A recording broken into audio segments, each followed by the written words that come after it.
Tapos sa mga ka-Jake TV, andito na naman tayo ngayon. Ito yung kanina, papunta pa lang kami ngayon. Nandito na kami sa aming destinasyon, ang ating Limay View Deck. Yung kaninang binabanggit ko sa inyo guys. Ito yung tinatagong yaman ng Limay Bataan. Yung overlooking na tinatawag namin dito guys. Pag gusto namin mag-relax, pagka gusto namin mag-isa, dito lang kami pupunta.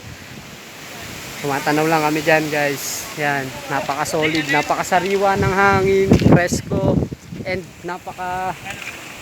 napakakalmado. At matatanaw mo talaga yung marirelax ka sa mga matatanaw mo. Papasabi ka na lang ng sheesh! Solid! Sana subscribe nyo ako para sa mga iba pang vlog natin dyan. And sana tangkilikin nyo yung vlog ko guys. Pasensya na kayo, hindi pa ako marunong ganun mag-edit.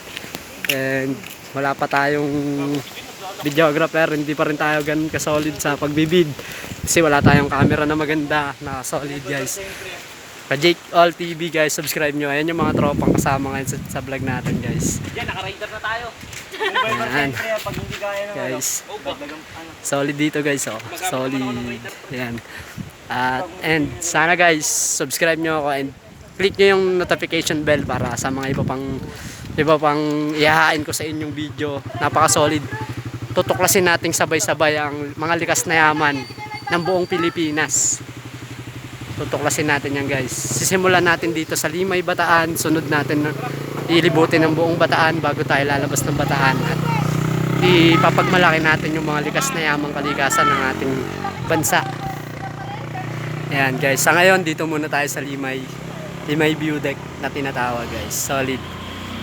Ayan guys. Nakita nyo na. Napaka-solid diba?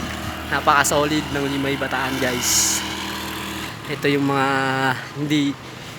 hindi matatawarang likas na yaman. Ayan guys. Maraming salamat guys. Yo, mamaya na lang ulit. Sheesh!